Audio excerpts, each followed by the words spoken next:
अस्सलामुअलैकुम। हाँ जी, की हाल है मिठियो? ठीक हो मिठियो? जेड़ी भी हुकूमत आई है ना, उस अपना आप इस अवाम को एक बार दस मुशर्रफ दौर आए, जरदारी आए, नवाज शरीफ आए, पीटीआई आए, फिर नवाज शरीफ आगे दौर है। उन्हें अपने दौर के जरा ना ग्रैंड ऑपरेशन हुई हर दौर के, लेकिन अजीब गल वेखी अगे जितने दौर हो गुजरे ने, उस दौर के जलालपुर भट्टियां अज तक सही तरीके ना ग्रैंड ऑपरेशन नहीं होया। फोटो सैशन की हद तक थड़े या किसी का बैरियर उखाड़िया गया वही होए फोटो सैशन की हद तक, लेकिन जिस तरह हुन ऑपरेशन अज हो रहे ना, इस तरह जिंदगी में जलालपुर नहीं होया, बाकी पंजाब में होए।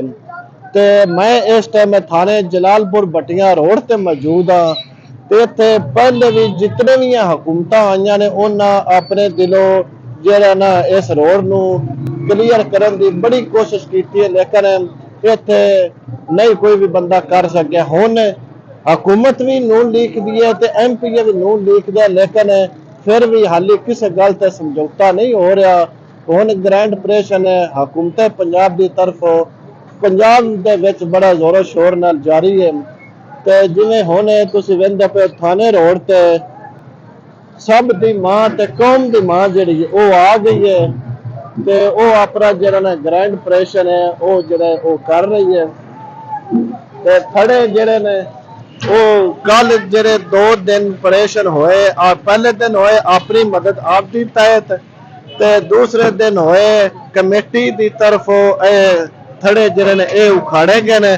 लेकिन अज तीसरा दिन है, तीसरे दिन जिहड़े ऑपरेशन होए वो अज हो रहे जी। क्रेन आ गई है, अज क्रेन आ गई है, कौम दी मां ते सब दी मां आ गई जलालपुर दे विच बड़े जिहड़े धड़ल्ले दे नाल वो अपना जिहड़े ऑपरेशन है ग्रैंड ऑपरेशन है वो कर रही है।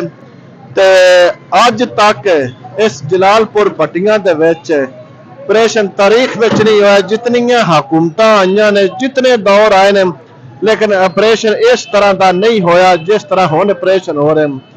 ते ये हुण तुसीं दसने भी ये जिहड़ा ऑपरेशन हो रहे ये ठीक होए या नहीं ठीक है।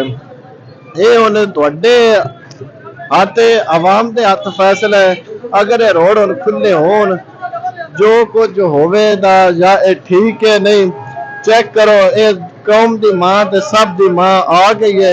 ते वेखना उन्हें भी ग्रैंड ऑपरेशन करके ये तो चले जाते रहे, लेकिन उस तो बाद ये जगह फिर पहले तरह मली जाती है या खाली रहती है, या इस गवर्नमेंट अपनी तवील में लैके इत्थे रोड बनाई है, या इन्हां दुकानों के हवाले किया जाता है, या इन्हों इत्थे किया जाता है बई रोड दी जाती है। ते पुलिस की भी भारी नफरी मौजूद है, SHO जहांगीर चद्दड़ भी मौजूद है मौके ते, दीगर इंतजामिया भी मौजूद है। इस ऑपरेशन की जी निगरानी है वो कर रहे हैं, ते टाउन कमेटी वाले भी मौजूद ने, ते SHO की भारी नफरी मौजूद है भी कोई हंगामा रही होवे ते उस ताके कंट्रोल किया जाए। ते तुहाडी जिहड़ी कौम दी मां ते सब दी मां जिहड़ी वो आ गई है।